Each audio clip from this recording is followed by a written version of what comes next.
எல்லோருக்கும் வணக்கம். இது Coimbatore Sri engineer hollow block machine manufacturing.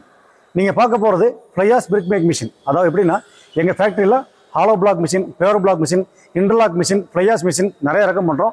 ஃப்ளையாஸ்லேயே பார்த்தீங்கன்னா நாங்கள் 6 பிளாக்கு, 8 பிளாக்கு, 10 பிளாக்கு, 12 பிளாக்கு, அது பார்த்தீங்கன்னா பெல்ட்டில் வரக்கூடிய மாடல் பண்ணுறோம்.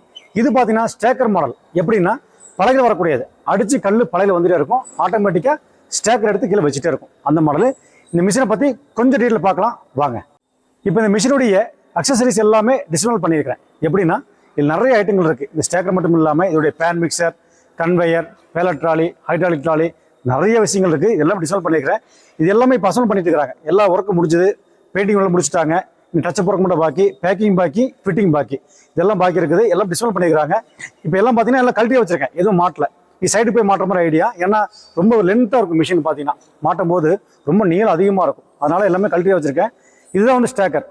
அந்த பலகை வந்து தூக்கி வைக்கக்கூடிய ஸ்டேக்கர் இது. இது பார்த்தீங்கன்னா மேலே கிர்பாஸ் மாட்டுவாங்க, நீ மோட்டர் மாட்டல, எல்லாம் மாட்டுவாங்க. எல்லாம் பெயிண்டிங் முடிச்சது, இப்போ எல்லாம் மாட்டிட்டு இருக்கிறாங்க. அதுக்கப்புறம் ஃப்ளையாஸ் மிஷின் மாட்டிட்டு இருக்காங்க பாருங்க, அதுவும் அசம்பிள் பண்ணிட்டு இருக்கிறாங்க. இது ரொம்ப ஹெவியாக இருக்கும்.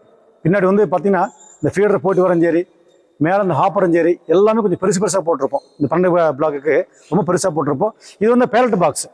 இதுக்குள்ள வந்து பேலட் உள்ளே உட்காந்துரும். உள்ளே உட்காந்து ஆட்டோமேட்டிக்காக பேலட் ஒன்று டக்குன்னு முடிச்சதுக்கப்புறம் ஒன்று தட்டிகிட்டே இருக்கும். பேலட் பார்த்தீங்கன்னா உள்ளே போயிட்டே இருக்கும்.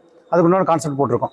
நிறைய கஸ்டமர் கேட்குறாங்க, சார் பேலட்டை போட்டு கொடுங்க, ஸ்டேக்கர் மாடல் போடுங்க அப்படி நிறைய பேர் கேட்டதுனால நாங்கள் ஸ்டேக்கர் மாடல் இப்போ ஆரம்பிச்சிட்டோம். கிட்டத்தட்ட இது பார்த்தீங்கன்னா எங்களுக்கு போகிறது வந்து 5வது மிஷின் 6வது மிஷின் போயிட்டு இருக்குது. இந்த பெல்ட் டைம் மாடலுக்கும் ஸ்டேக்கருக்கும் என்ன டிஃப்ரெண்ட் அப்படின்னா, பெல்ட்டில் பார்த்தீங்கன்னா ஆட்டோமேட்டிக்காக நம்ம அடித்து பெரிய ஒரு ஸ்டாண்ட் முன்னாடி போட்டிருப்போம். அது பெல்ட்டில் கல் வந்துகிட்டே இருக்கும். இது அப்படி இல்லை. மெத்தட் பார்த்தீங்கன்னா செயின் சிஸ்டம் போட்டிருப்போம். இந்த செயின் சிஸ்டம் போட்டு செயின்லேருந்து இந்த பலகை வந்து ஆட்டோமேட்டிக்காக தட்டிகிட்டே இருக்கும், டக்குன்னு வந்துட்டே இருக்கும். அதுக்கு உண்டான கியர் பாக்ஸ் சிஸ்டம் இங்கே போட்டிருப்போம். இன்னும் இது அசம்பிள் பண்ணலனால இல்லை, டிஸ்மேல் பண்ணியிருக்கேன். இங்கே மாட்டிடுவோம், எல்லாமே கியர் பாக்ஸ் போட்டில் மாட்டிடுவோம். அது மட்டும் இல்லாமல் பின்னாடி வந்து மண் கலக்கிறதுக்காக, இந்த மண் வந்து பார்த்தீங்கன்னா பன்னெண்டுகளுக்கு நல்லா உள்ள கலக்கிறதுக்காக ஒரு செயின் லிங்க் போட்டிருக்கோம் பாருங்கள், எத்தனை லென்த்து போட்டிருக்கோம் பாருங்கள். இங்கே வந்து கியர் பாக்ஸ் மோட்டர் மாட்டிடுவோம், ட்விஸ்ட் மோட்டர் மாட்டிடுவோம். மாட்டி இதை நல்லா மிக்ஸ் பண்ணி நல்லா அலாசி உள்ளே கொடுக்கும் பன்னெண்டுகளுக்கு போடும்போது. அதுக்காக போட்டிருக்கோம். அப்புறம் நார்மலாக போடுறத விட இந்த பின்னு வந்து ரொம்ப பெருசாக போட்டிருக்கேன். நார்மலாக போடுறது பார்த்தீங்கன்னா ஒரு 800 கேஜ் கெப்பாசிட்டினா 1000 கேஜ் கெப்பாசிட்டியில் கொஞ்சம் பெருசாக போட்டிருக்கோம். அப்புறம் இதில் பார்த்தீங்கன்னா டபுள் சிலிண்டர் போட்டிருக்கோம். மேலே ப்ரெஸ்ஸிங் பார்த்தீங்கன்னா 2 சிலிண்டர் போட்டிருக்கிறேன். பார்த்தாலே தெரியும் உங்களுக்கு. 160 டயாவில் 2 சிலிண்டரு ப்ளஸ் 2 ரேபிட், மொத்தம் 4 ஐட்டம் வந்துடும். ரொம்ப ஸ்பீடாக வேலை செய்யும். அதே போல் இது எல்லாமே பிளேட் தான். இது பார்த்தீங்கன்னா எல்லாமே அரேஞ்சு பிளேட்டில் பாக்ஸ் பண்ணி வெல்டிங் பண்ணி மிக் வெல்டிங் அடிச்சு போடுவோம். சேனல் பாக்ஸ் போடவே மாட்டோம். சேனல் போட்டால் என்ன ஆகும் அப்படின்னா, அது பெண்டாக ஆரம்பிச்சிடும். இது பார்த்தீங்கன்னா எல்லா பெல்ட் போட்டுருக்கும் பார்த்தீங்களா, இந்த பிளேட்ஸ் போடும்போது எப்பவுமே பெண்ட் ஆகாது. அப்போ சேனல் போட்டால் ஜெர்க்காக லைட்டாக. அதே போல் பாடி அப்படி தான் பாருங்கள். பாடி வந்து பார்த்தீங்கன்னா 25 பிளேட் போட்டு அதுக்கு மேலே பெரிய சேனல் பாக்ஸ் போட்டு அரெஸ்ட் பண்ணி இங்கே பார்த்தீங்கன்னா பெரிய கனமான பிளேட் சப்போர்ட்ஸ் கொடுத்து இங்கே சென்டரில் கொடுத்துருக்கோம் பாருங்கள். சென்டரில் கொடுத்து கீழேயும் கொடுத்து, ஏன்னா 12 ஃப்ளையாஸ் 2 சிலிண்டர் மேலே அமுத்தும் போது அந்த அளவுக்கு டென்சிட்டி இருக்கணும் இந்த ஸ்ட்ரக்சர். அப்போ தான் அது வளையாமல் கரெக்டாக ப்ராசஸ் கரெக்டாக இருக்கும். மேலே வந்து 2 ஆயில் டேங்க் கொடுத்துருக்கேன். 2 ப்ரீஃபில் பால்க்காக, 2 சிலிண்டருக்காக 2 ஆயில் டேங்க் கொடுத்துருக்கேன். பேக் ஒன்று ஃப்ரண்ட் ஒன்று 2 கொடுத்துருக்கேன் பாருங்கள்.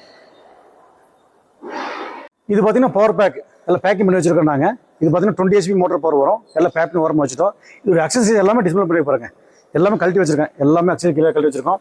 அங்கே நிற்கிற ஃப்ளையாஸ் பார்த்தீங்கன்னா 10 கல் ஃப்ளையாஸ் அந்த மிஷின் அது ரெடி ஆயிடுச்சு. அதுவும் வந்து ரெடியாக நிற்கிறது. இது பாருங்க, இது பூரா எல்லாமே அக்சசரி கழட்டி வச்சிருக்கேன். எல்லாமே அக்சசரிஸ் எல்லாமே எல்லாம் மாட்டிட்டு இருக்கிறாங்க. எல்லாம் மாட்டி முடியுமா பார்த்தீங்கன்னா எப்படி ஒரு 2 days ஆயிரும். எல்லாம் முடிச்சதுக்கப்புறம் திருப்பி இங்கே நம்ம செக் பண்ணி பார்த்துட்டு அப்புறம் கொண்டு போய் நம்ம சைட்டில் கொண்டு வச்சு அசம்பிள் பண்ண ஆரம்பிச்சிருவோம். இங்கே நாங்கள் ஃபிட்டிங் பண்ணிடுவோம். பண்ணிவிட்டு ரன்னிங் பண்ணி பார்த்து டெஸ்டிங் ஓகே அப்படிங்கிற பட்சத்தில் தான் அப்படியே பேக்கிங்கோடு ஏற்றிடுவோம். அதை எப்படி மாற்றமோ அப்படி பேக்கிங்கோடு ஏற்றி சைடில் கொண்டு அப்படியே கொண்டு இறக்கி வச்சுருவோம். இந்த பேலட்டுக்கும் இந்த பெல்ட்டுக்கும் என்ன டிஃப்ரெண்ட் அப்படின்னா, கல் அடித்து வெளியே வரும்போது நம்ம வந்து கையில் எடுத்து வைப்பாங்க மேனுவலாக. அது பார்த்தீங்கன்னா கல்லை பெல்ட் வந்து எடுத்து வச்சுட்டே இருப்பாங்க. இந்த பேலட் அப்படி இல்லை. ஸ்டேக்கர் ஆட்டோமேட்டிக்காக கல் வெளியே வந்த உடனே இந்த ஸ்டேக்கர் எடுத்து வச்சுட்டே இருக்கும். அதாவது கல் வெளியே வரும்போது 2 பேலட் சேர்ந்து தூக்கி அப்படியே அட்டி போட்டே இருக்கும். அட்டி போட்டதுக்கப்புறம் நீங்கள் வண்டி பேலட் வண்டி உள்ளே விட்டு கொண்டு போய் ஒருத்தர் கொண்டு அட்டி போட்டுடலாம். இது அதோடைய கான்செப்ட். இப்போது இந்த மிஷினுடைய கொஞ்சம் டீட்டெயில் பார்த்துருக்குறோம், வீடியோவும் பார்த்துட்டோம். இதோடைய ப்ரைஸ் டீட்டெயில் தெரிஞ்சிங்கன்னா டிஸ்கிரிப்ஷனில் என்னுடைய கான்டாக்ட் கொடுத்துறேன். எனக்கு கால் பண்ணுங்கள், இன்னும் தெளிவாக விளக்கமாக சொல்லித்தரேன். நன்றி, வணக்கம்.